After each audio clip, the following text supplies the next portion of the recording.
嚼嚼益达好自在 ，get 职场好状态。本节目由益达无糖口香糖独家冠名播出。Olay 美白实力派，职场发光就现在，7天亮14天白。本节目由 Olay 玉兰油赞助 ，AI PC 出手 ，offer 轻松到手。本节目由惠普星 Book Pro 14行业赞助播出。自信每一面，带感赢 offer。本节目由百度邦阿达帕林凝胶赞助播出。持妆无斑味，实力更出众。本节目由雅诗兰黛 DW 芳气点指定赞助播出。蓝河超多乳铁蛋白成长 offer 马上就来。本节目由蓝河绵羊奶粉赞助播出。首先，我要欢迎大家正式成为香港大律师事务所的暑期实习生。现在，我也将会公布第一个课题。哇，这就来了。你们将会听到一个审讯。需要你们做一个庭审的笔记。This whole incident happened completely due to your negligence. Pure speculation. Well, Your Honor, objection. Objection, Your Honor. Objection. There's no ground for that. 好，那我们简单修整一下，你们将刚才的庭审的笔记整理一下，15分钟提交上来。美景到此结束。时间越紧，其实出活越精彩。不是，我就在想，他们怎么那么悠闲啊？他没听见吗？完了！你预测谁会第一个交啊 Winnie， 有普通法的背景是一个非常大的优势。我肯定是选他的。他还是很稳的，洛星。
我决定开始写了，不然我觉得我来不及写了。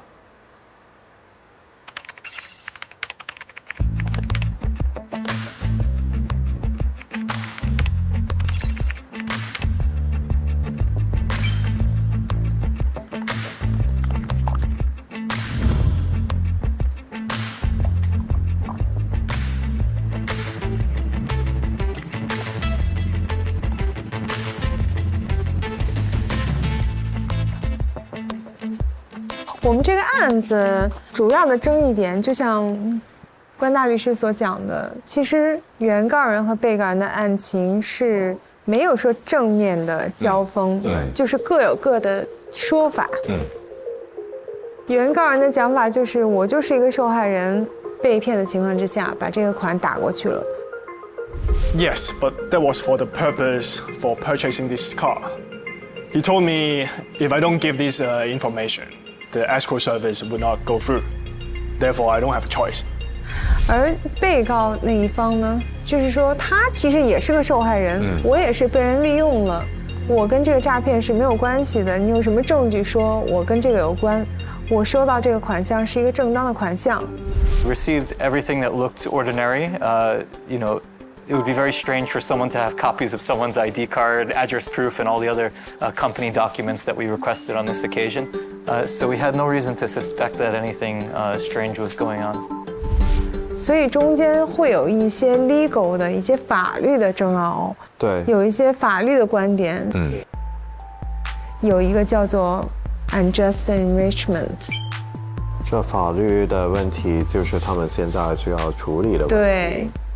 所以他们需要知道什么叫做 unjust enrichment，他需要知道这个条件是怎么样，对，有什么可行的 defense，抗辩理由是什么。如果我觉得他能点到题，写出来 unjust enrichment 一些条件，然后写出来一些 defense， 然后可以套用一些相关的证供去支持这个论点，我觉得已经可以了。现在就要看谁做得到。对。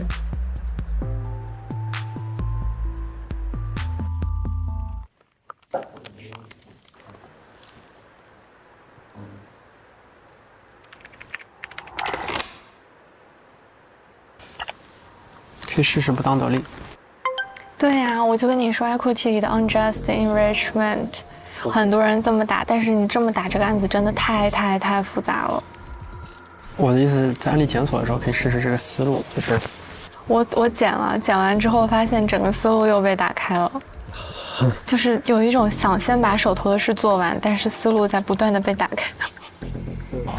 陈可儿真的棒，蛮专业哈。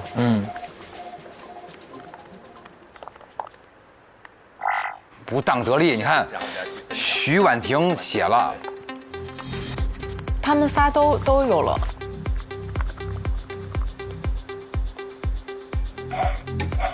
那我们仲瑜呢？仲瑜在查找案例，哎，他查的还是，他找的全都是中文资料。我感觉要绝望了，一个都没找到。哎呦。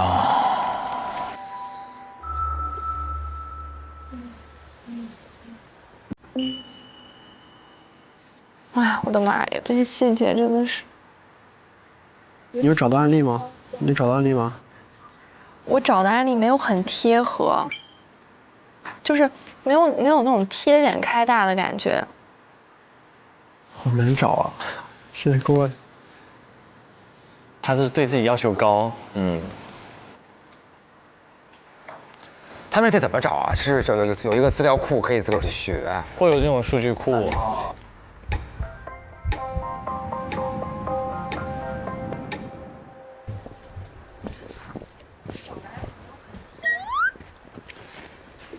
他们有饭吃，我们。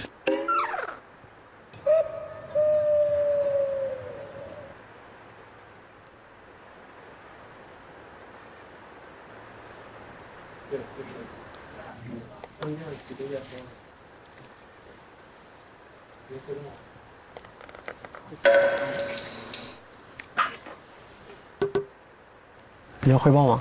没有，我去上厕所。哦。你知道哪里有水喝吗？对，在那边那个茶饮室，就是打开它是一个饮水机，在下面矮矮的。他要干嘛？他要喝水，然后上个洗手间。OK。放心吧，他没带电脑。好紧张，怕你抢先第一个。对。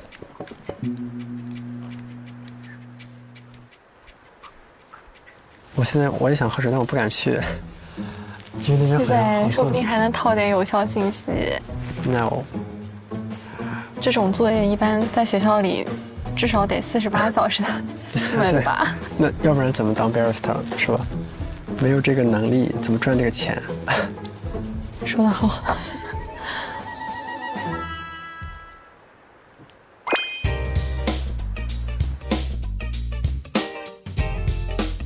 哎，若曦，你怎么跑这儿休息啦？我来找灵感了，感觉这次课题好复杂，脑子都不够转了。嘿，你的一答。不，是你的一答，这才是我的。啊，看来对口味有偏好呀。是啊，口味要选喜欢的。出门我选择条装的，随时保持好状态，灵感自然就来了。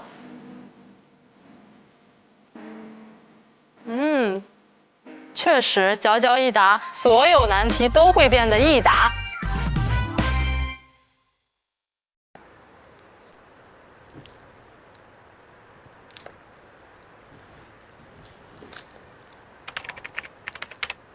我去催一催。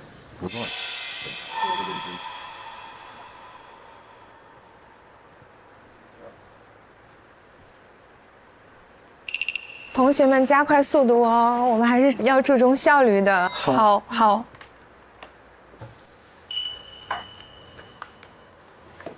看，必须出手了。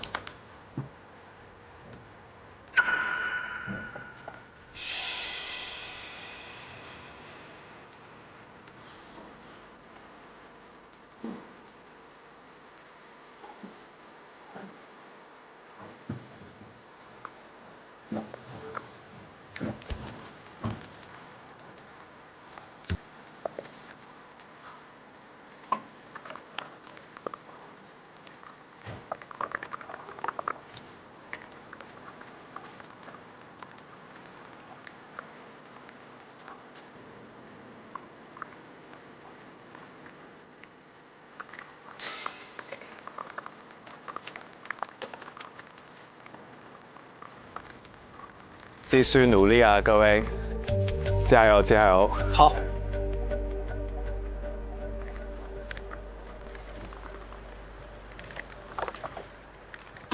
我刚才看到有些同学只是写了一段，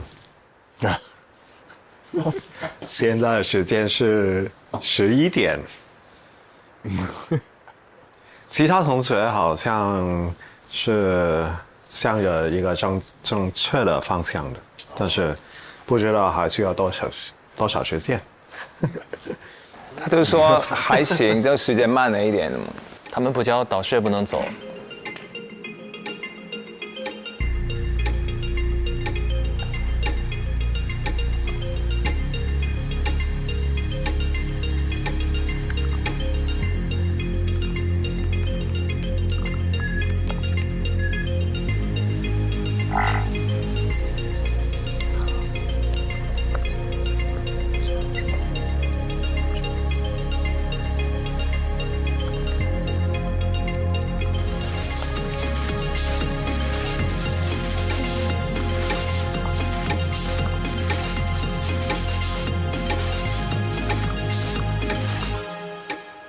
都11点了，哎呦喂！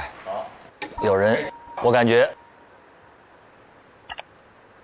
哎，命名了，洛心，洛心，还得是你呀！哇哦，不愧是内心强大的人。之前也是第一个教啊。你教了吗？我没教啊，我没教。这句话好有压力啊！他问大家：“你教了吗？”我已经好了。对，他又没有直说。你等会儿去试一下呗。洛心是教没教？要交了。洛心教了，好像。洛心好像是给那个文档命名了，但是他还没有在邮件里发送。然后婉婷现在在疯狂检查，应该也是初稿写好了。好紧张哦。我都不敢教。我觉得写完就交，反正过不了就再改吧。我写的写的。紫薇中文版的。我预测罗一涵先交。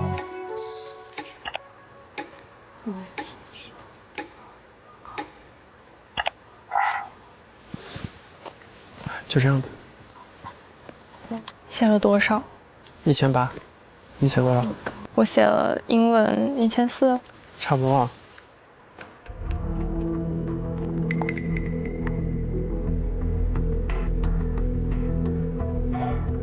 洛心也在最后检查，对，在检查，在调字体。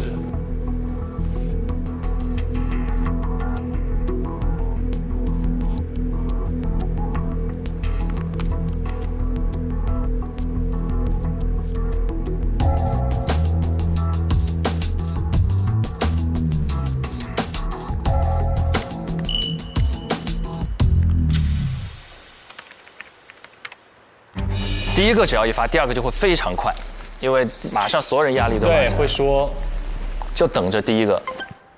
婉婷加油！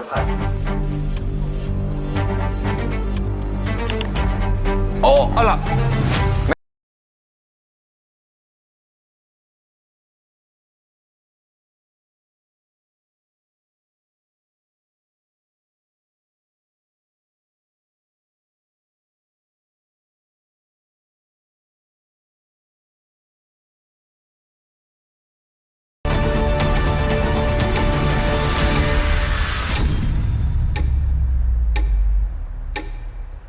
谁会第一个交报告的？我们要猜这个啊？不是，我们要猜的是哪两位会过这一轮，不是猜谁先交。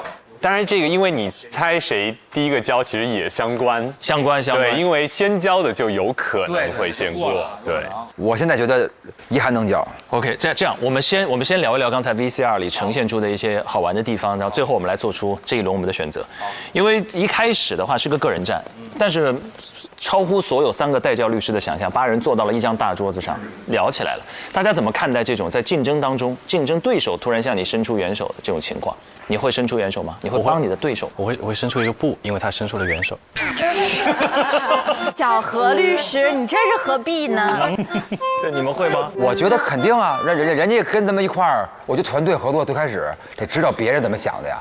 对呀，他即使是我竞争对手，我也得知道他是怎么想的呀。哦，你才是暗黑王者啊！可被你看出来了吗？我很阳光的。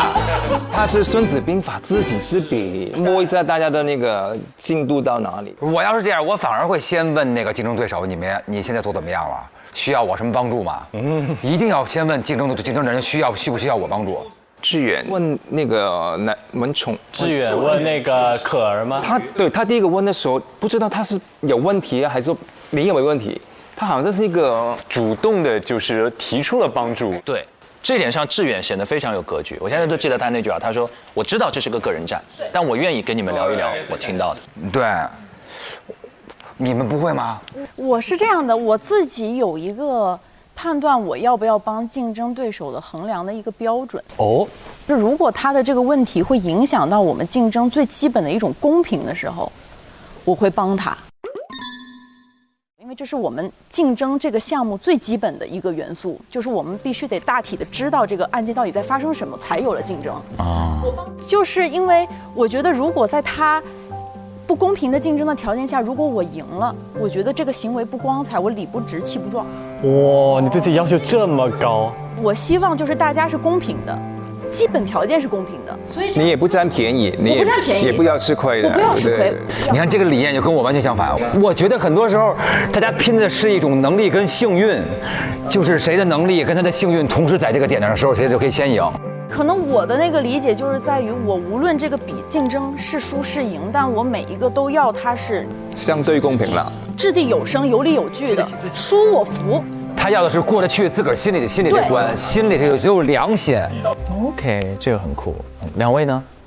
应该还是会愿意分享，但是我们习惯可能就是我们的工作环境都是共同去成就一个项目嘛。你好，肯定我好，大家好，这个案子都好，所以你习惯上谁有问题你都会帮啊。明白。那有没有可能有一个角色，两个人都在竞争，然后对手有时候问你说那场戏试戏的时候那种表演的细节，你会跟他分享你的？我还真没有那个，他没有您的才华，跟他说没有用。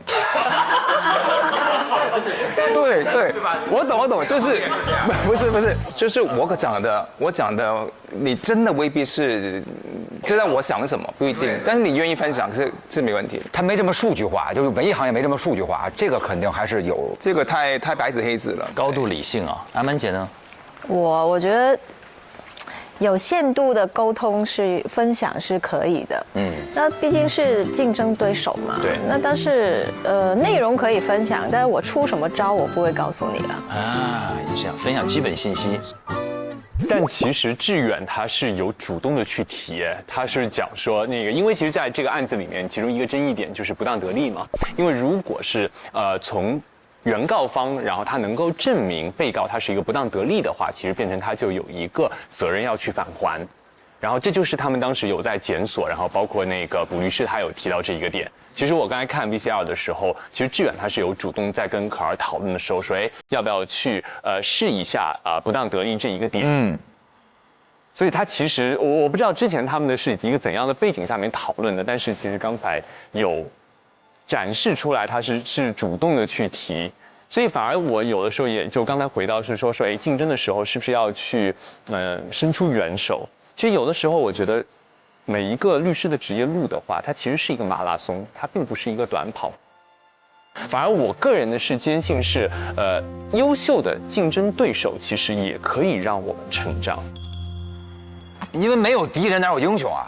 就是那些英雄都是因为敌人存在，他才是英雄的嘛，要不他只是一个穿斗篷的人嘛。然后，但是我想说的点是，就是我觉得即使集体讨论，真正懂的人过不了20分钟，真正懂的人就会跟真正懂的人在一起，那些听不懂的人就听不懂了，因为他们越来越脑力激荡，然后他们越说越深，就是其实跟不上节奏的。真正懂那些人，他们还是会互相激发，是这样啊。然后我们有注意到3位导师好像对他们交上去的报告有一轮探讨。各位看到这里有没有觉得有个大致的方向？我们可能要做出我们的选择了。这一轮就事关点灯哦，所以大家要格外慎重。就我们一起选出2个人来。对，我们要共同商议，然后选出2位。接下来让我们进入到益达职场自在时刻。OK 了，我们想想看，确实很有难度，因为刚才至少我觉得提到的4位，可儿、婉婷、怡涵、洛欣。看起来好像都是有可能。是的，可儿和婉婷是有巨大的语言优势，英语好，然后有非常好的一线实践的背景，对律所实习的经历。那洛欣呢是内容上吃得最透，但是吃了一点点形式上的亏。怡涵呢就是全面都很不错，在各方面做的都不错。现在主要就得分析他们性格啊，就是谁敢先去发。我提供一个小线索，因为最后专业，因为我刚才观察到，在 VCR 放的时候的话，那一个要按出去这个寄出的这个钮，其实志远他是已经按了，只是网络然后就忽然那个时候好像没有连接到，所以我个人是觉得很明显的这个进度是已经临近成品的，应该是刚才讲的这一个洛欣、可儿、婉婷和志远，所以我个人比较觉得说。早去递交的很有可能是4位，这4位应该是早递交。我搓成3个吧，这样给自个儿留个活路。陈可儿肯定是我觉得应该靠谱，然后徐婉婷，然后第3个是罗一涵。哦，于涵啊，我觉得于涵一直有那种闷声干大事的感觉，就是他不太参与那么多，最后该摁就摁了。我的投票是婉婷和洛欣。婉婷就是各方面的吧，语言，然后她这个香港普通法这个优势，然后刚刚导师评论的时候就有说她思路非常清晰，所以我觉得婉婷是我觉得肯定有的。第二个洛欣的原因就是，我觉得她一开始在那个法庭的时候，其实大家开始向她询问那个案件的完整性，其实是她在给大家讲，她即刻其实她记下的信息量应该是当时最大的。我觉得按照她的能力的话，如果正常的提交，我觉得我还挺看好。OK， 好，阿曼姐，我选可儿还有婉婷。可儿、婉婷，婉婷就是我觉得她实习经验很多嘛，所以我觉得她也可以达到那个标准的。那个可儿就是他就是学普通法的背景的，是普通法背景，所以他也非常了解的。我觉得他对案件是非常清晰的哈。我觉得这2个，志远跟可儿他一直有那个消息共享的，所以我感觉他们内容不应该会有他的问题，应该是谁发出去快慢的问题。就如果志远他到最后还是第一个发的话，可儿肯定会第2发，那可能会比他们2个剩下那个洛欣跟晚一点。我可能会选可儿跟洛欣。可儿本身学历的背景很扎实，做这个报告，他也刚刚也说，他说像这种报告以前不是都是48个小时的吗？但至少证明他以前经常做这样的事情，所以这个东西对他来讲应该不是什么大的问题。然后洛欣的话，我选他的原因是因为我觉得最后呈现的形式是案例分析报告嘛，他其实第一次庭审的时候就已经体现出他能够有这种做案例分析报告的能力了。然后我会觉得，他应该也是 OK 的，然后如果是我选的话，我心里稍稍靠前的还是可儿跟婉婷，我好像跟阿曼姐是一致的，跟你一样。对，因为我判断的原因是有2个最重要的，就是语言背景和法系背景。他俩是英文背景，同时又是普通法系。他有搜索2个案例这件事，在这么短的时间，其实对你平时对那个系统使用的熟练度是很有讲究。是的。然后我刚才看了一下，我们除了我俩是一致的，几乎没有人一致。但是我们上一个回合是赢的啊。对，我们是击掌。我想起来击掌，我其实是同意曼姐和陈老师啊，真的。因为我自己就是有对不同法系有一定的了解，我觉得一个对于完全没有普通法的这种教育或者说是工作经验的，然后你要去做这样的课题，我觉得难度还是非常大的。所以在这里，那首先徐婉婷她肯定会有一个优势。然后包括其实从他做的这一个法庭记录也是受到带教的一个认可，而可儿的话，因为他在澳洲嘛，然后也是普通法，所以相关的这一些教育和理念概念，然后包括一些检索，我觉得应该还是会有基础的。而且他的那一个就是关键的法律点，不当得利，其实也是带教律师然后其实提出的，然后也是他跟志远一起去沟通的。明白。所以我是觉得说，从就是刚才讲的2点，一个语言，然后还有一个教育背景，这2位会有蛮大的优势。那我们来投票好不好？我们刚才因为每个人都听完了所有人的选择以及理由嘛，我们可以做出自己的判断，可以改变刚才的这个选择或者坚持都 OK。这次我们做一个集体决定。觉得志远在2人名单当中，请举手。没有。怡涵在2人名单当中，请举手。好，洛欣觉得洛欣在这个名单中，请举手。OK， 洛欣2票，3票，3，哦这边还，sorry， 3票 ，OK 没问题。紫薇觉得紫薇在过程当中，请举手，0票。文翰0票，仲瑜1票。我希望他有啊，但是应该是不行啊。你是投了吗？没有投，就是我希望他，我精神上支持他啊。OK， 可儿觉得可儿在名单当中，那必须的。举手，1、2、3、4、5，可儿5票。觉得婉婷在名单当中，请举手。4也是5个。1、2、3、4、5，6票。婉婷6票。OK， 那我们根据大家的投票，现在可儿5票，婉婷6票胜出。接下来需要我们来盖章，我们有请我们2位新晋嘉宾当中一位，2位谁？盖章是什么？对，我们这边会有一个 offer 的章，来可以盖在右上角的空白处。没错，盖进堂上啊。好在没让你来盖，对吧？婉婷呢？对的。好嘞，谢谢海良哥，感谢。来，请落座。咱们鼓什么掌啊？是不是跟他们对了一样啊？对，庆祝了，可以提前庆祝。这个做出了我们的选择，我们的选择很关键呢，就我们要多选对一点，最后能争取那个第3个 offer。当然，盖章完之后就更要替他们紧张了，因为马上就要揭晓。对，接下来这一段 VCR 当中，我们就要来看看是不是陈可儿和徐婉婷通过了考核呢？一起来看。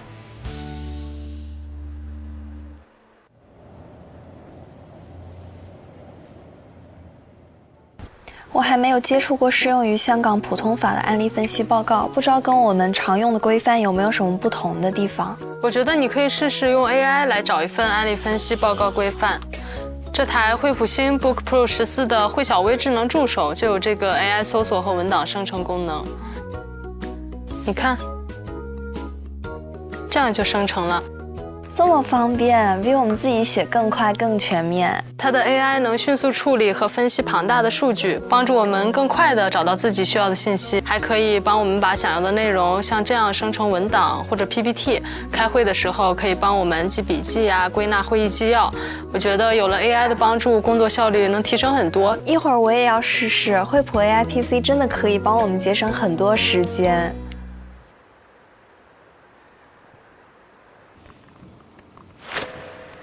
我们让律师他们先准备。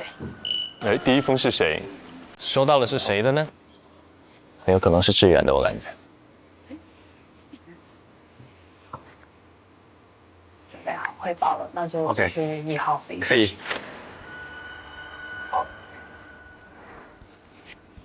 他交了。他交了，是个男生哎，他真的是志远第一个交，很有可能。但不一定第一个过，对吧？那是谁呢？看看谁站起来。希望是仲瑜。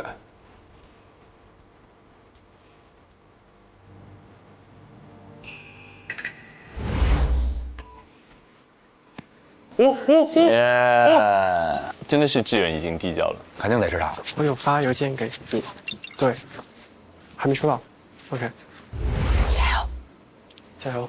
希望你12点之前结束。12点之前吗？我觉得我15分钟应该可以结束，甚至更短。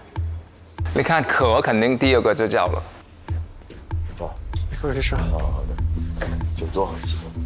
其实感觉可以更早结束，我差不多在1个半小时之前已经把它写完了，但是就是第2个 case 一直找不到很满意的。好。志远好自信，加油！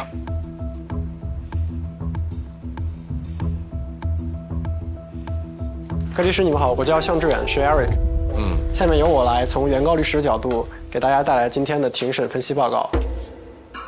作为原告的辩护律师，我认为本案的核心争议点在于，被告对款项来源一方的身份审查、资金审查是否尽到了注意义务 （duty of care）。基于此核心争议点，我做如下分析：第一，李先生所使用的虚拟货币交易账户为个人账户，但是在平台最终接受打款的时的账户却为公司账户。他给出理由是，自己的老婆是该公司打款的公司秘书。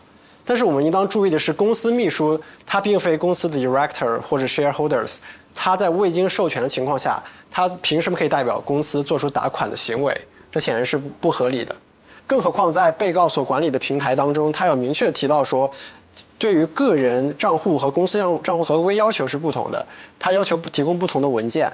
在这样一个存在明显合规差异的情况下，仍然接受用个人名义来实行公司账户打款，是存在明显的违规。第二点，被告的比特币公司，他最终接受的打款金额为249998.52港币，而且在打款结束后，交易者账户只剩下2块钱港币。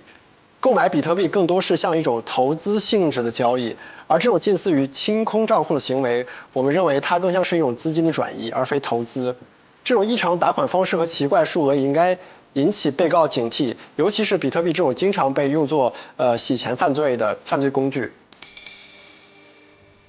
在原告律师随后追问中，我们也发现，被告没有和交易者打过任何一个语音通话，也没有试图去给李先生提供的地址寄出一份文件，以确保这个地址是他本人在用的。我们认为，被告的行为是一种公认的不合理的行为。被告在核查交易者身份这件事情上非常的散漫大意，甚至说是消极，他没有尽到一个注意义务，不符合通常或公认的做法。被告应当返还给原告这笔款项，并且承担诉讼费用。那么，我找到了2个与本案情比较相似的判例。这个李良和这个王先生同样是涉及电话诈骗。这个案件中的原告因为被诈骗，将款项打给了这个被告的账户。被告认为呢，这笔款项打款的目的是购买虚拟货币，并且直接转出了相应的虚拟货币。但是这个案件中争议的核心事实仍然是 duty of care。被告的交易平台开户时，他只需要发送本人的照片进行在线验证，而在这个过程中，他的香港身份证从来没有被任何一个工作人员检查过。所以法官认为，这些程序都没有核实本人的身份，无法确认是否是真正的注册者进行了这桩交易。所以基于上述理由，最终认为被告未能成立其辩护，所以支持原告不当得利的这个个人主张，让被告进行返还。第二 case 呢，它也是涉及到电话诈骗，然后转账给第三人，以及购买比特币。同样是原告由于受到了电信诈骗，将这笔被诈骗的款项打到了被告的账户上，但是同样的实施诈骗的行为人是第三人，并不是本案中的原告和被告。而原告根据受托人条例，第29章第52条第1款的规定，除其他外，声明被告有责任以推定受托人的身份向原告负责，并申请授予令，法院同意了这一申请。所以说，在这案件中都有一个前置的诈骗行为，且同样都是原告将款项打给了被告。同样的诈骗行为的实行者都不是钱款的接收者，而是第三人。而我们今天所参加的庭审，只是多了后面一个比特币交易的活动，存在一个注意义务的讨论。所以回到今天的案件当中，如果被告作为比特币交易平台的管理者，能够谨慎地对待一笔打款，而不是轻易支付相应的对价，也就是比特币，其实就会像这个案件一样，可以很快地归还钱款，避免损失。但由于是被告对于注意义务的违反，导致了事态的扩大，进一步加重了原告的损失，应当返还原告的后款。天哪，他写的好专业！我看到他的投屏了。去看一眼。你刚刚去汇报了吗？我看到他在汇报。哦，好。他在投屏。哦，好，我也差不多了。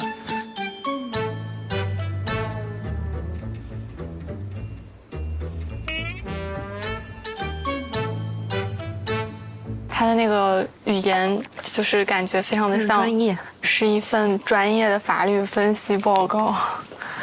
我们是不是猜错了？不知道哎。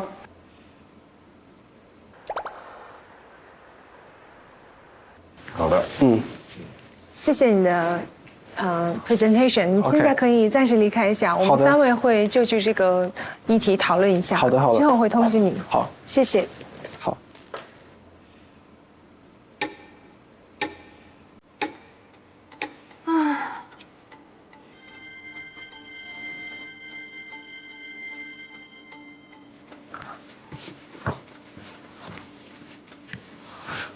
用了多久？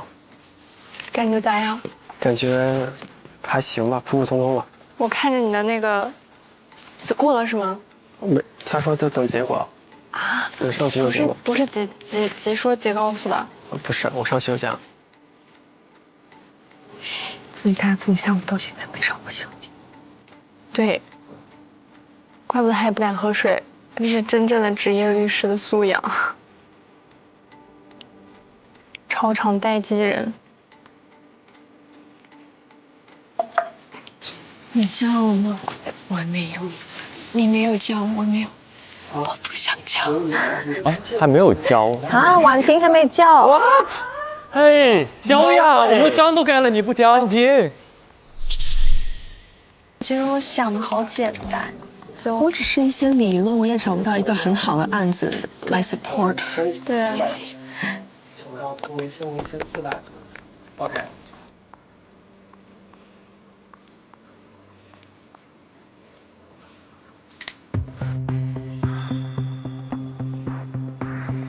好，各位同学，我想告诉大家，刚才向同学的功课通过了吗？通过了，通过了，通过了。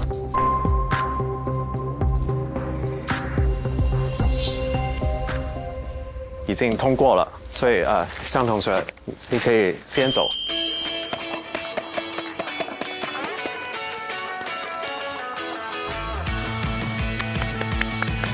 志远很棒。行动很稳，行稳致远。是的，恭喜恭喜，不错，勇敢就是好孩子。谢谢律师。现下班了。哦，谢谢律师。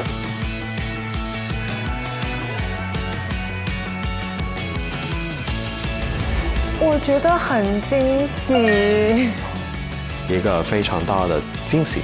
其实面试的时候，我没有觉得他是那么出众。我叫向志远，我英文名叫 Eric。我本科毕业于中南财经政法大学刑事司法学院，现在呢，我是就读于香港中文大学的法学院。我的专业呢是 Common Law， 就我还是对香港法律体系下的一些课程比较熟悉。好，那现在请 please introduce yourself in English. Okay, good afternoon, respected lawyers. I graduated from Zhongnan University of Economic Law in Wuhan, and in the past, 其实我的英文口语不是很好，但我的写作能力和就是阅读能力还是相对比较不错。如果你作为一个大律师的话，有很多时间你是需要自己一个人独立完成工作的。对于这一点，你认为自己可以做到吗？现在的我绝对是做不到的，因为在准备一场庭审，或者甚至是写一份法律意见书，它的这个准备工作都是浩大且又有很多值得注意的细节。我觉得可能我会更依赖团队协作，就单打独斗可能不是我的强项。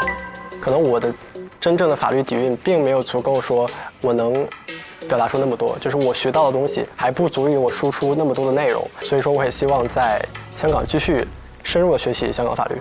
他的自信不够，特别是在他紧张的时候，他会避免跟人有那个眼神的接触，但是他今天的表现是非常好。这就是钟汉良先生说那个呀，一上来感觉没有那么强，但是其实很厉害，成长得很快。成长得很快。这不要说我们没想到，3位大律师也没想到啊。也是，这么听起来舒服多了。其实是一个非常短的时间内可以做一份这么详细、这么多内容的一个 legal research 的文件是非常不容易。我觉得他的视角不错的，而且他用到了很多暗中的证据。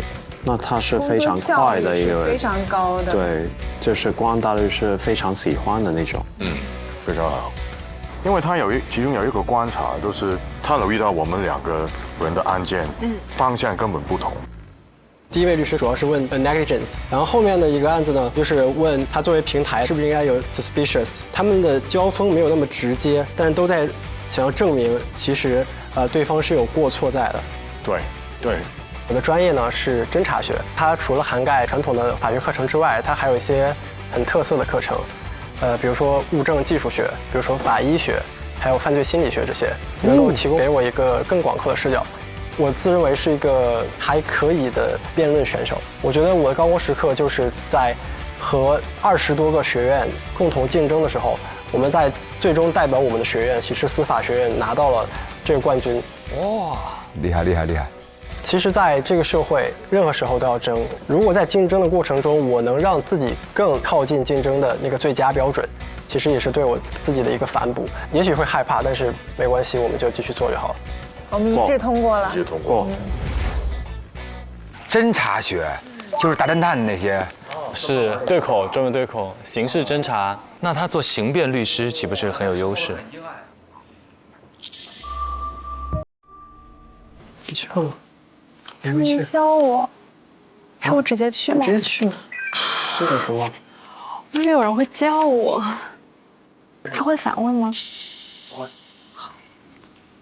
真的是我说的两个一模一样。天哪！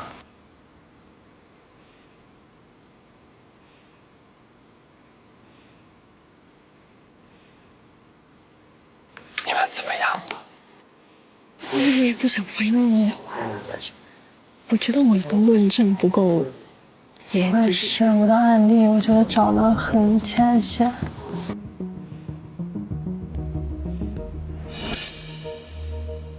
我觉得就是时间的问题。婉婷如果先发先讲，很有可能就先过。对，因为大家可能都能过，就是那个冲劲儿那一下。哎呀，看看可儿的，可以加油，都加油。各位大律师好，这个是我比较初步的一个法律分析报告。我觉得这其实是一个邮件诈骗的这样的一个案件。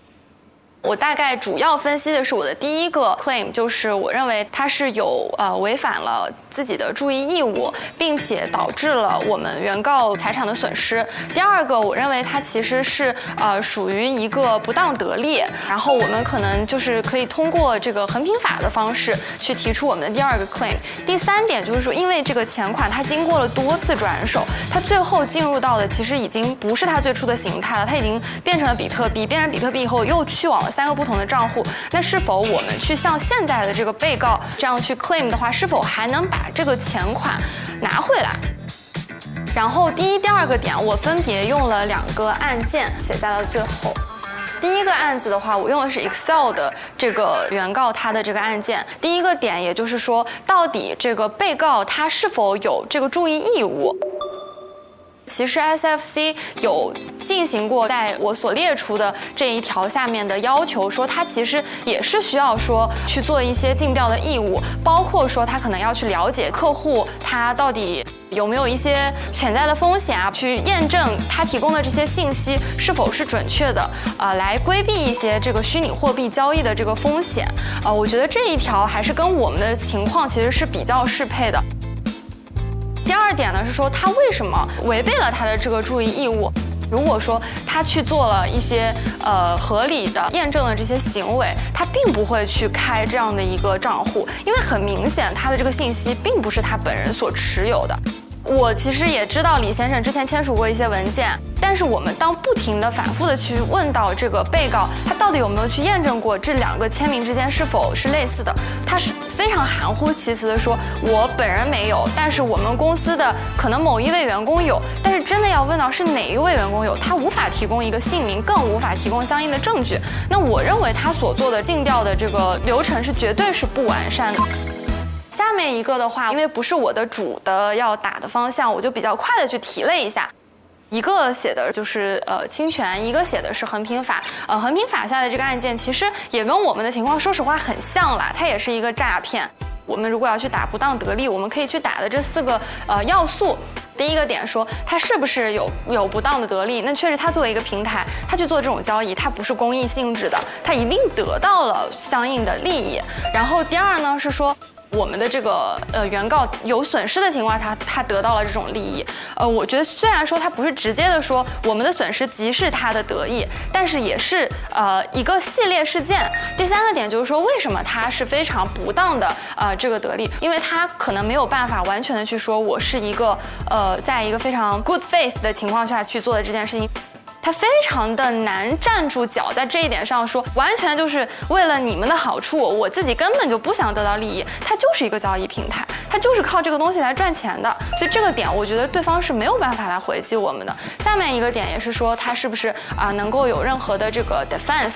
因为我们其实作为原告，首先我也代表原告嘛，我们作为原告，我觉得我们完全是善意的，我们就是想要买一辆车，结果我们居然一不小心的进入到了这样子的一个诈骗的场景中，并且我们最开始觉得把钱打到一个这样安全的托管账户，一切都不在我们的认知范围之内，我们更不可能从这样的一个交易中得到任何的利益，所以我觉得就是这是一个完全我们没有办法 raise 一个 defense 的这样的一个案情。等一下，我想问一下，为什么 we claim no defense？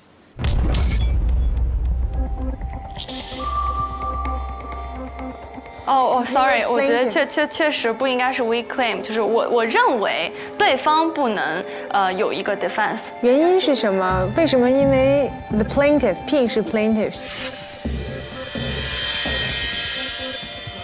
为什么 ？Because plaintiff acted bona fide。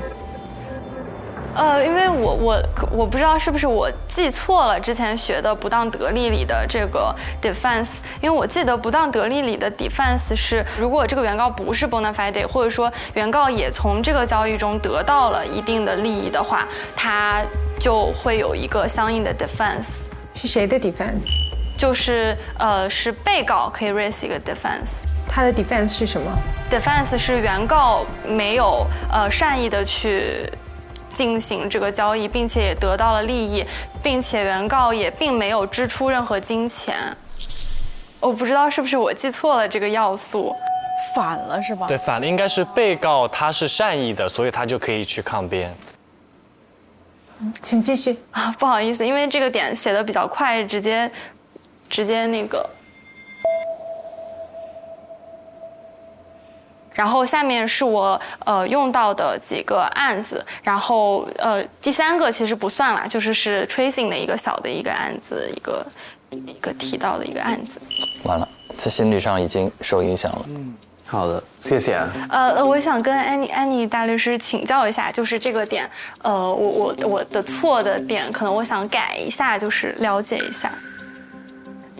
没关系，你可以先离开一下，我们3个会就着你的 presentation 去讨论一下。好，过一会儿会告知你结果。好，谢谢大律师们。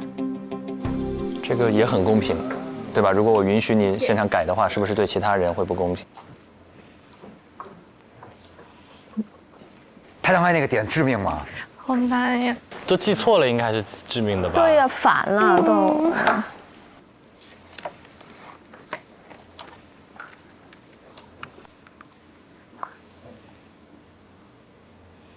我感觉我就是有一个点说的不对，就是明显的感觉到，然后他反问我了，他说你为什么写这个点？你说的很细，挺细的，然后就是感觉错的点还不如不写，真的。没有在散播焦虑啊，就是。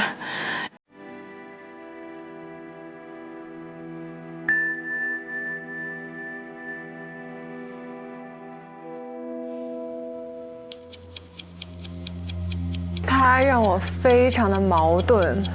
那个矛盾，我觉得是可以接受，因为其实整体来说，他的表现我觉得是非常好，跟他的那个功课没有关系，是他的 efficacy skills 非常好。我想说，他给我的矛盾就是一方面，他做的非常好，他提到了 unjust enrichment， 对，他把这个不当得利的4个要素都说了出来，然后案件的分析等等都做得非常好，而且很全面。但是，他这个 bona fide purchaser 说到了原告人这方面是说反了，对，所以这个其实是蛮大的一个。搞错了边，那问题就来了，因为有第3个同学，对，有可能已经有第4个同学，那怎么办？所以我觉得我们现在其实需要决定的是，他这个功课是否合格。哦，我不知道改哪儿，我就只知道这个地方错了。会过吗？过不了了，因为他们都严苛到这个程度，说对别人不公平啊什么的。对。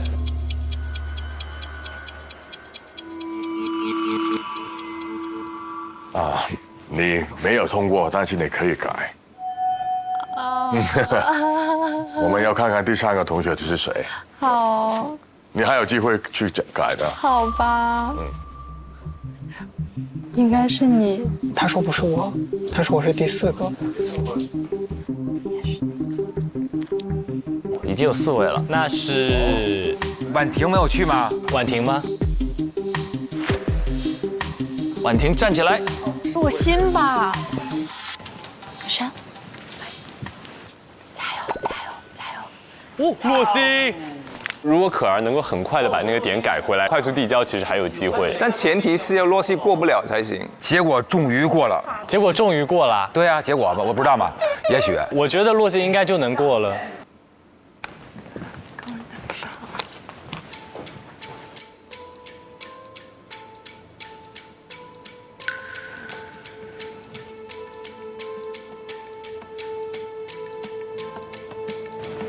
可以坐下，先坐下。坐这里可以。对对，可以。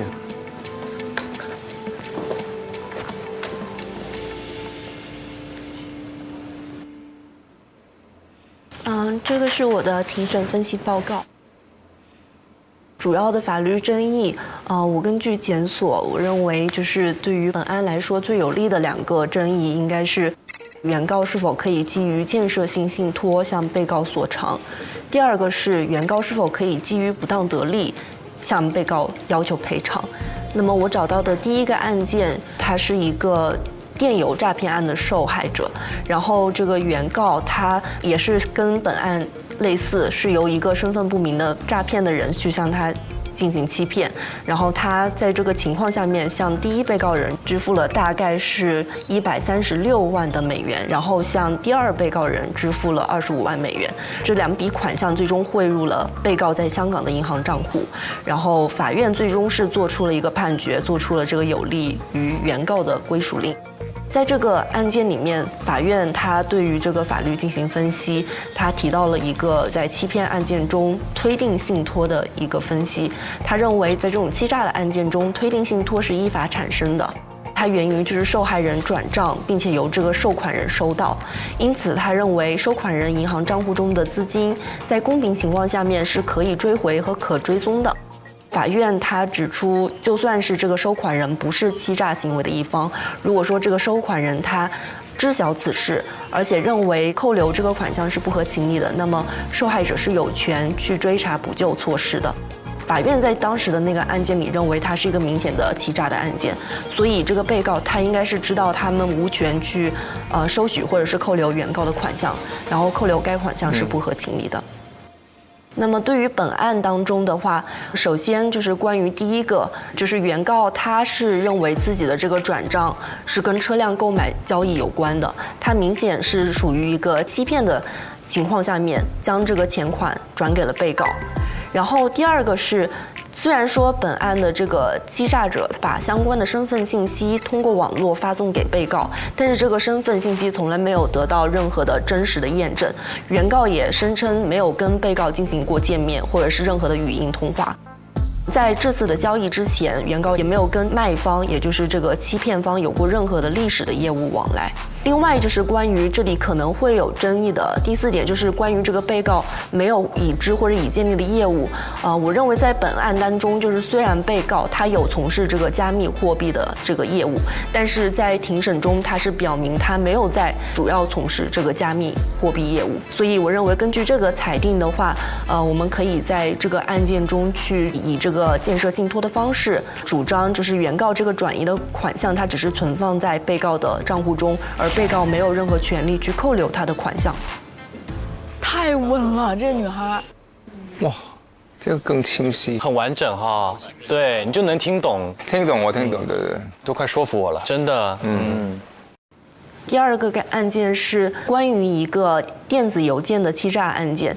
这个原告他的员工收到了一封带有这种恶意的软件或者是病毒的电子软件，在这个期间，这个欺诈者他利用这个信息更改了原告一名客户的账户信息，他们随后利用这个新账户的信息进入了原告的账户，并且将他们的一些款项转移到了被告的这个银行账户中。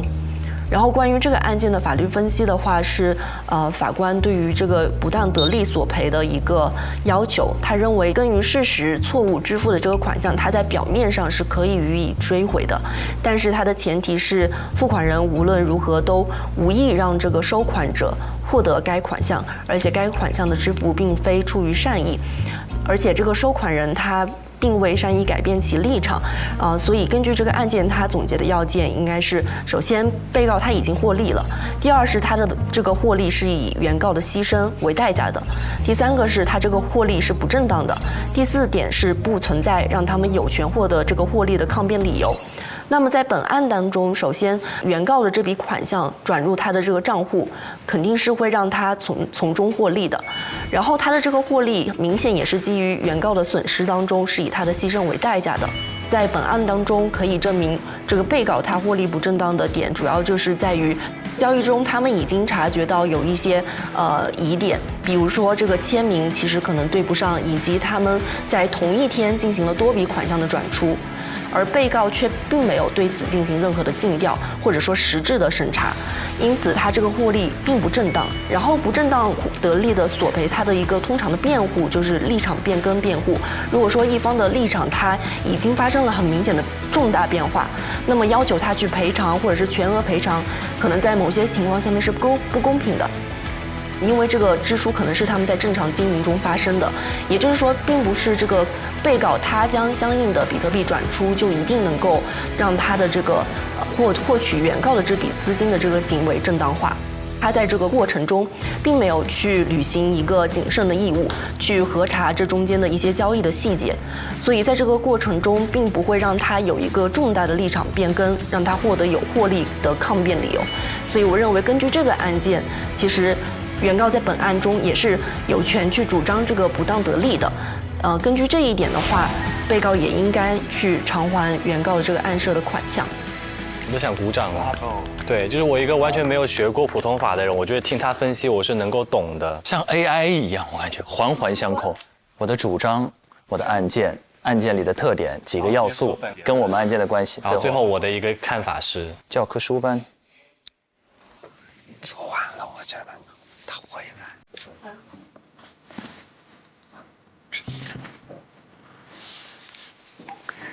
他过了就能下。感觉很快就说完了，主要是没有写的太细。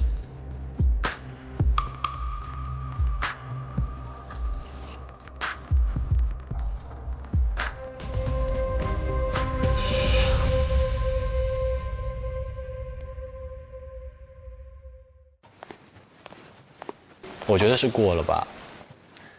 各位同学，关于洛欣同学的报告，我们经过讨论之后，决定是过了，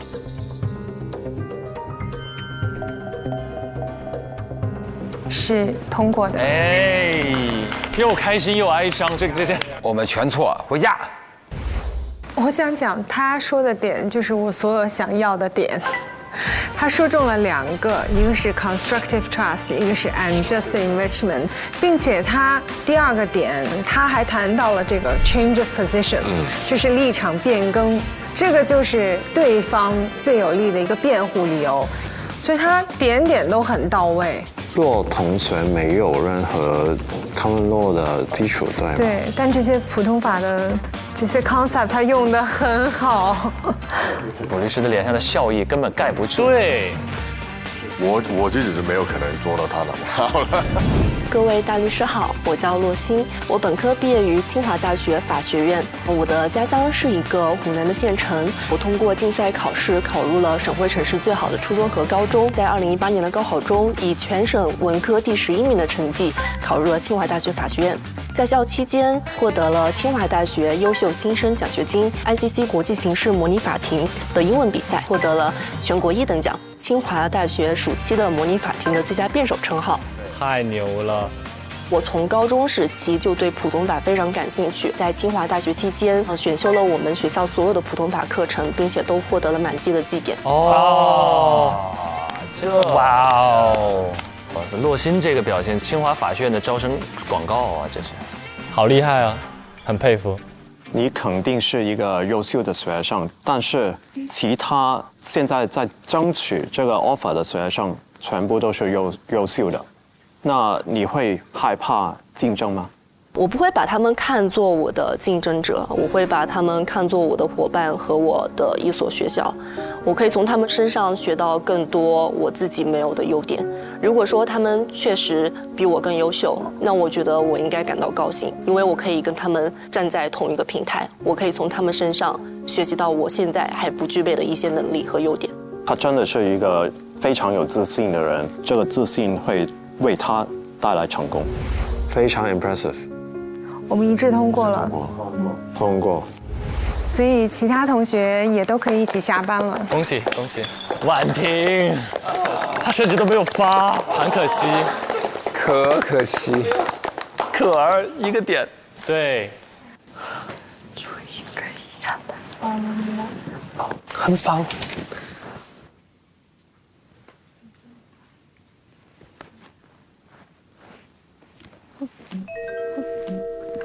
哎，他要去干嘛？请教一下是不是？那个各位老师，我有一个小的问题，不知道能不能是关于这个议题的吗？对，我们明天早上再问。哦 ，OK， 好的，谢谢。要是我去一趟，估计又拖大家一些下班的时间。你要去吗？下一个就是我了，但没机会了。明天再问问。我就觉得感觉像把垃圾交给他们看一样。我也是，我现在发。缺点自信，然后一直犹豫不敢交。我是一个草稿，就是一般来说可能有一些问题，我还想就是说先试一次，之后再来改一下。太强了，你俩！你还要再教一遍吗？我还是想教一遍，我想知道我错哪儿了，很快。很好，我觉得挺好。教啊，可儿还不回家呀？这不是又开始卷上了？要不要走？走吧，你俩快回去吧。你们还要接着改吗？就是感觉还是得教吧，这也是个态度问题。那我也改一改。你也改改啊？你卷起来了，是远走不了了。你这样别卷我也行，别改。还不走啊？回家吧。你这样别卷我。没有我，其实我还是我知道我讲的时候，我知道我有地方写的不好，所以他们说是经过讨论之后。我刚才不也是经过讨论吗？对啊，都是经过讨论之后。他已经脱离这个课题，混在情绪里。他什么？他不展示了吗？没有，就是他说可能明天早上要是有问题的话可以再问。哦，可以，那咱就下班吧。那明天早上再研究呗。那这会儿可以讨论了吧？可以了吧？我们一边走一边研究，如何？也挺晚了。可以啊。明天确实很晚。对，明天我们能不能申请一个统一的账号？不然我觉得大家都很麻烦。什么统一账号？撤吧。明天早上再搞呗。明天早上能不能分享在群里给我们学习一下？我的拿出来只能丢人。我也是，我得改一下。不要让这就放着呗。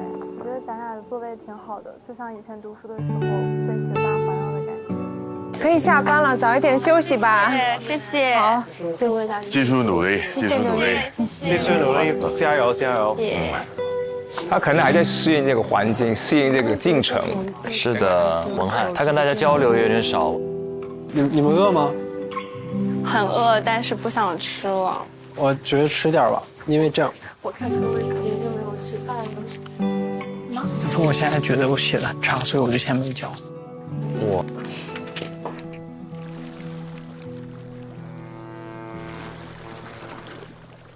拜拜，明天见，拜拜。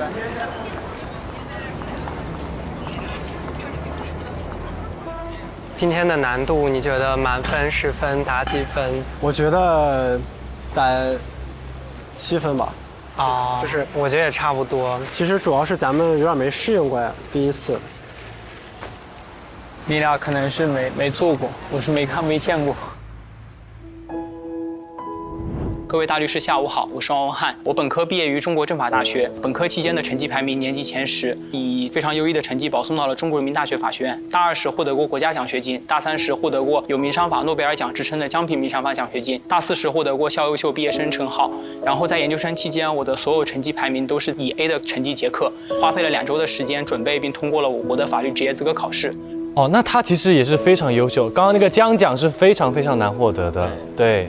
其实你的成绩是很优秀的，那如果你在内地发展的话呢，应该前景也是不错的。为什么你会想到来香港发展呢？香港是我国目前普通法唯一的司法管辖区。那我之前的教育背景主要是集中在这个大陆法系，那我也希望说有机会去感受一下普通法系下它的法律是怎么运作的。我可能会对这一件事比较感兴趣，包括我自己在研究生阶段也有报名相关的普通法的一些课程跟一些项目。啊，厉害！之前有来过香港吗？今天是我第一次来香港。下一站香港西九龍。在这一天开始之前，他这么帅。对他这里面好帅。我觉得香港这里带给我的感觉，就跟我之前在一些影视作品、在一些文学作品上看到的东西，可能还是不一样的。来的时候叫意气风发，真的。那我会有那种我希望去了解更多的一种心态在这里。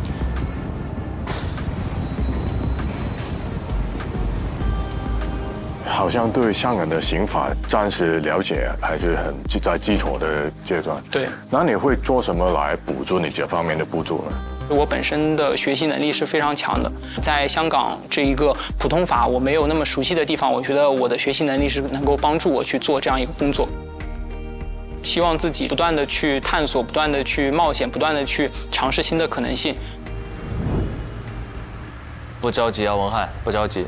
大家都能理解，因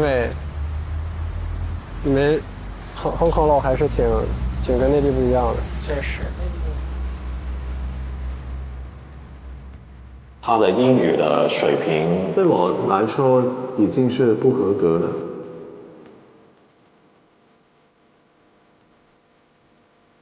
如果他的师傅或者是当时大律师是只会英文的话，那他这一份笔记其实没有任何意义。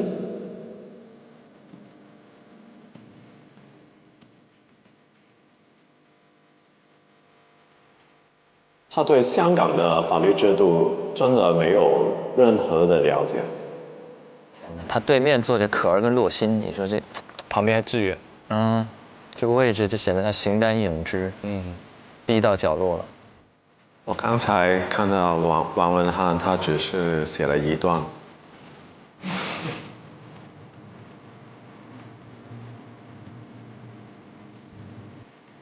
刚才向同学的功课已经通过了，所以向同学，你可以先走。关于洛欣同学的报告是通过的。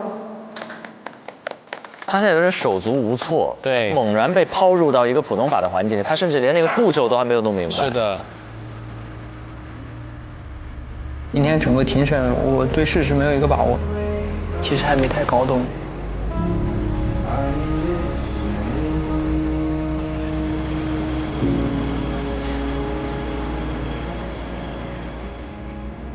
我将被这个课题蒙到了，我也不知道怎么办。下作了吧？还下大雨。感觉我真的是什么都不太知道。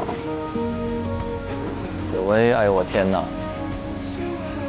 你对于在香港工作有什么期待？对于在香港工作的期待，我觉得是来自于因为这种未知带给我的挑战，以及我在这个挑战过程当中可能会收获到的成长。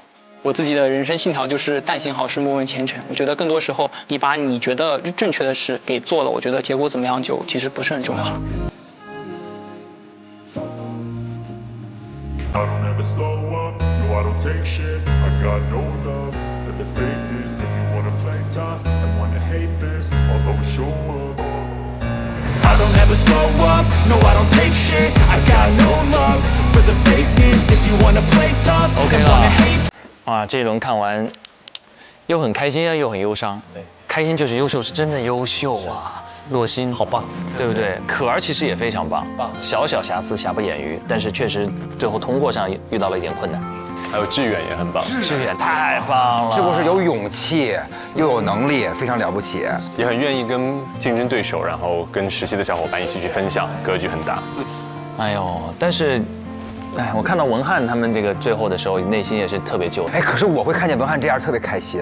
你这咋？因为不是说我幸灾乐祸啊，但是我觉得我看见一个人能在痛苦中受益这件事情是非常棒的一件事儿。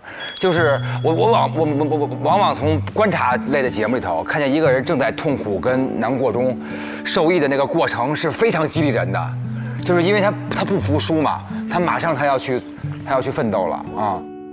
有一点点像上季的黄凯，他们不太一样，但是他们在第一次在这个节目里那种比较茫然的那种状态有一点像，只不过黄凯是因为他是医学转的法律，然后他是因为第一次到香港，然后现在还在读书。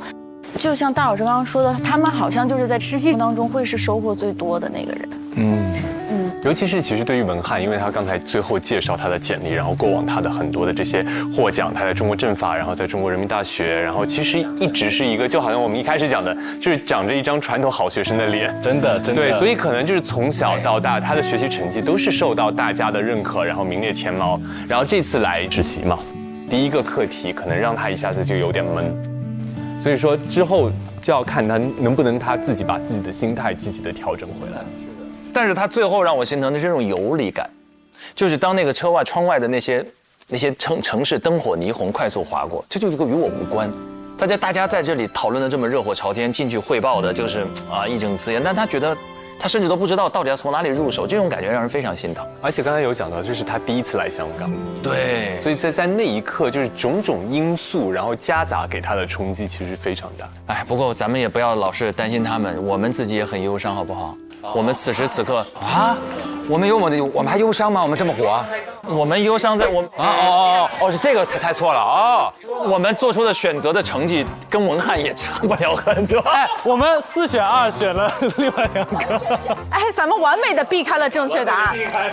但我们当中有一位刚才那种敏锐的人性嗅觉，大梁哥是差一点带出我们走出泥潭。哦，对，我没坚持，都其实在心态上的差别而已。我觉得他们如果每一个进去，应该都8、9不离10，都应该能过的。然后看别人的那个作战状态，然后对自己的信心，就有点像我们现在看奥运，他们其实水平都在超顶级，就看你心态能不能站在前面表现最好。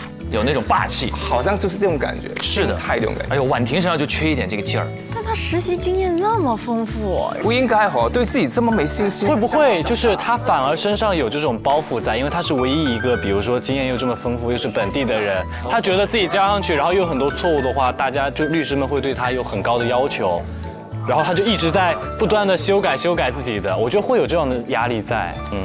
哎，我想问问2位，之前刚刚到内地来拍戏的时候，有没有过这种职场水土不服的经历或者感受？我特别能感受到文翰的那个心情，因为我有一次在内蒙古拍了一个戏，然后那个时候我希望可以用普通话来演，然后对自己要求非常高，然后去拍之前也是找了老师教我什么的，都练习好了，但是到现场当然是很多因素可以影响我嘛，然后又对自己没有信心，但是本来演戏是我演了好久的事，但是因为语言的问题就是有障碍，这个就是对自己的能力的那一个怀疑，对，就是刚才文翰的那种感受也是一样，我觉得。就你把注意力放在讲语言上，你可能别的地方也不一定做得这么好。对啊，对啊，所以就是，但是你自己有那个执着的嘛，你对自己有要求的嘛，所以你要求越高的时候，你表现可能越差。是落差反而越大，这些要求都是压力。我好像跟好像都有一样的情况，我也是在去北京怀柔，当时也没有这么发达嘛，九几年，都觉得去的地方认识的人又不多，然后又冷，在香港没有下雪嘛，那年冬天我印象特别深刻，零下10几度，我都觉得怎么过，我站不出去，就觉得怎么可以这么冷，我怎么演？就是大家为什么不冷？然后我就听一个同事说，你吃一个那个羊肉锅就好了。羊蝎子还是羊肉锅啊？这吃羊肉就会让你御寒，让你没那么冷。我不知道是不是真的是那个羊肉，那我就真的不冷。就是有人的关心啊，就是慢慢一点，但那个印象特别深，就觉得很水土不服。又寂寞又，但是羊肉安慰了你，是这个意思吗？就一点，羊肉也有帮助我，也帮助我度过这个寒冷的天气的。换一个文化背景或者换一个城市工作，其实都会面临这样的压力。洛律当时从上海去香港，是不是？我其实有点像，因为我去港大报道的第一天就是我第一次去香港，有点像文翰。我之前其实也没有来过香港，然后第一个水土不服的话就是语言，对，而且因为我是05年去香港。那个时候，其实，在香港，就是街头真的是大家听不懂普通话。05年的时候，就我一到那边，然后我想要去问路，他们其实能够感受他们很想帮你，但是他们就是不知道你普通话你在说什么。然后全部都是从上海过去嘛，然后肯定都不会说广东话。然后，但是我就特别印象深刻，我有一个上海的同学，他也从来没有来过香港。但是他就能够说广东话，而且听上去觉得哇好厉害这样。那我们大家都去跟他取经啊，然后他就跟我们这些就是广东话小白，然后跟我们分享了这一个他的广东话学习宝典。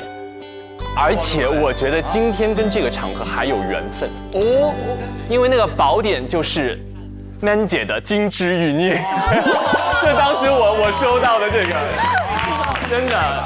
就当时他就讲是说一定要去看 TVB 的剧，然后就是粤语原版，然后其实就真的就是听得越多，不断的听，从一开始的完全听不懂，到真的忽然有一天我就特别记得，然后我在出租车上，然后出租车司机他会把对白念出来了，没有，当时我已经来不及了。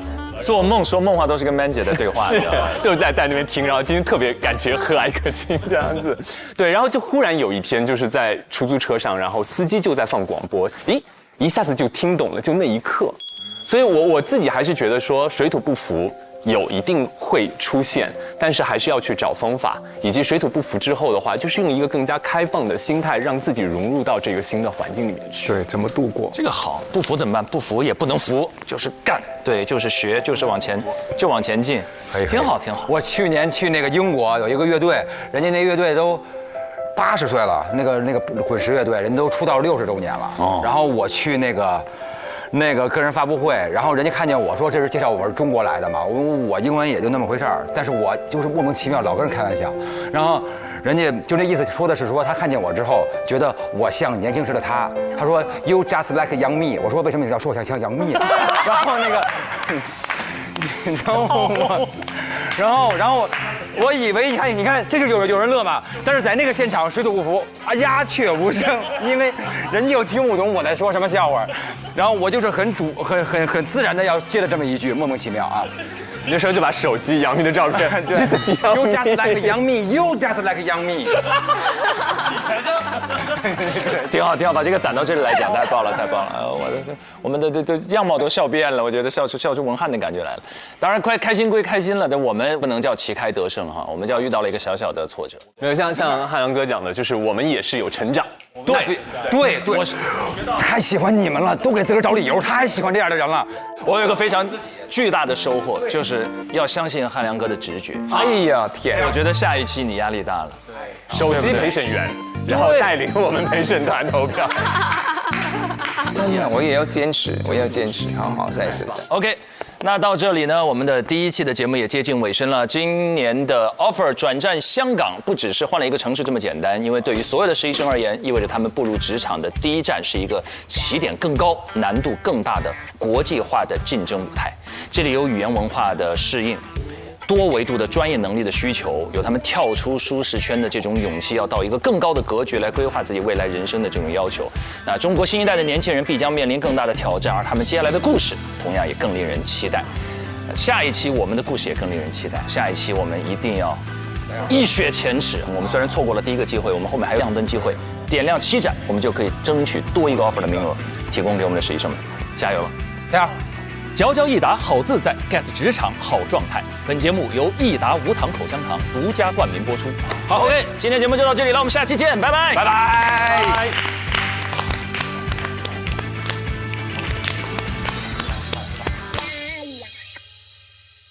第2个课题，法律议题的辩论。若星同学、张志远同学，你们将会是2组的组长。点兵点将。第一个要反驳就是立这个法真的是必要的吗？因为你立法它就会存在固化性，肯定要给出一个大概的条款吧。有啊，厉害，发光了。如果他没有那么多的急救知识，所以你鼓励施救无责任，一定能带来好结果吗？所以我们对他们的攻击就可以有一点是医护人员免不免责。针尖麦芒了。他这个3连一问，我是对面我都蒙圈。我突然对这个辩论信心还满满。我们直接 win 了，上了。好有自信哦，觉得自己帅炸了。就开始，宝贝儿。请问您方新设立的这个好人法和我们现有的判例法有何种区别？关于您说的判例法的问题，您认为可以来回应现实的这个需要？那您可以给我举一些例证或者判例吗？漂亮。您方一直在 cue 我们的，希望我们给出一个案例。您方是否能给出一个能够激起民愤，在香港这样的情况下得到了不合理的裁判的一个案例情况呢？陈可是很 OK 的。如果说真的是按照您方说的这样，已经可以解决现有的问题的话，为什么还会有之前我们说的那个案例？如果你去额外立法，会造成双方的一个权益不均衡。在立法的过程当中，确实会存在一些问题，但这难道是不立法的理由吗？帅！哇，闷大招！文翰今天真的不一样了，有发光。好了，各位同学可以查收邮件了。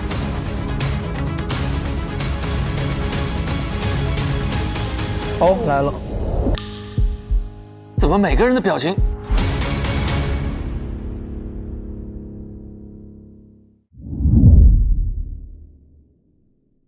9月12日起，每周4、周5 19点更新正片，会员抢先看1周；每周6、12点 SVIP 抢先看加更版，19点 VIP 会员专享，看更多实习生精彩内容。每周日12点 SVIP 抢先看，19点 VIP 会员专享，惊喜嘉宾在线陪你看 offer。周1、周2、周3花絮预告刷不停。佼佼益达好自在 ，get 职场好状态。本节目由益达无糖口香糖独家冠名播出。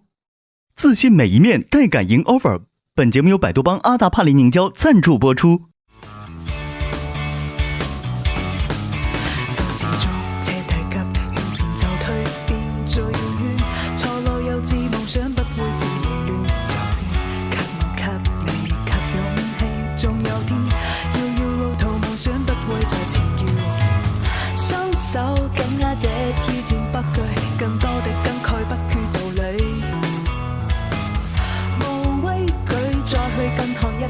再一次挑戰我嗎？競技會在哪方？奔跑人群中，世界能屬我，交出每個爭錯的答案。無懼那一天可會踏破，精彩每一步，這一生痴心夢想，誰會在意它？奔跑人群中，世界能屬我，交出每個爭錯的答案。無懼那一天可會踏破，精彩每一步。 上微博参与令人心怒的 offer 议题辩论，畅所欲言你的观点。更多精彩资讯尽在新浪娱乐、微博娱乐、微博综艺、新浪综艺。感谢丽丽城传媒对本节目的大力支持。